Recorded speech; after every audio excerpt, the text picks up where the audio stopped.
Last week, a Montana man was arrested for having 1/16 of an ounce of pot on him, barely enough to roll a joint.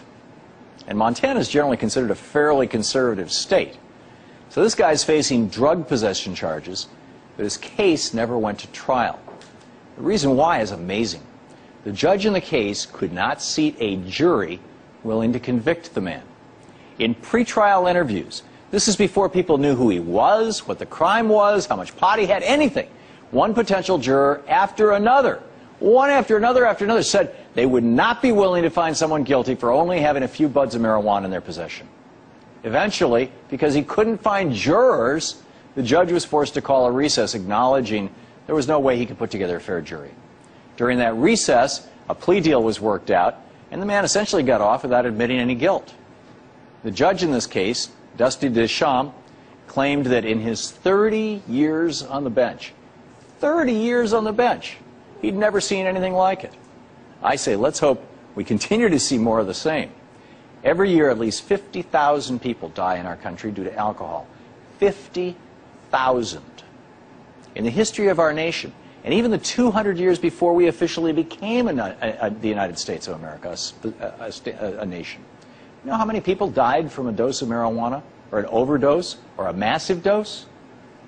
Zero. 500 years on this continent, not a single person, and tens of thousands of years before that, Native Americans. Nobody has ever died from pot.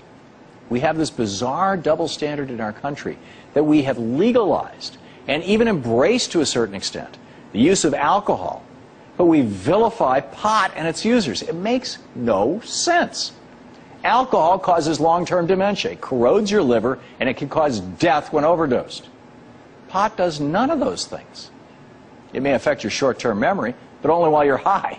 I mean, both drugs produce a mild intoxication, and marijuana's side effects pale in comparison to alcohol. So if any of these two drugs should be illegal, which should it be? Not to mention the enormous medical benefits of pot. Benefits that 15 states and Washington, D.C. have now recognized by legalizing medical marijuana. The only people pot has killed are those who've been locked up for its possession and had their lives forever altered because of it. When I was a kid, a friend of mine went to prison for pot. He was a good friend. It destroyed him. It broke him. When he came back, he was never the same again. 2 grams, and then our criminal justice system ruins your life. This is insanity. Our prisons are overpopulated, and more than 10% of all the offenders are guilty of pot-related offenses. If we legalize this, we immediately solve this problem.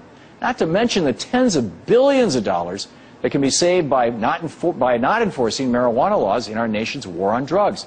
A black hole of financial waste and ineffective law enforcement. In November, Prop 19 failed in California. It would have legalized small amounts of pot for personal use. While support for legalization is growing, it's not quite strong enough to take on special interest corporations who have a lot of money at stake to ensure that pot isn't legal.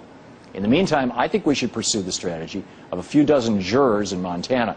Next time we receive that jury summons in the mail, think of it as a chance to exercise some political activism. Let's all take a stand and refuse to convict people for simple marijuana possession. It's our duty as a jury of peers.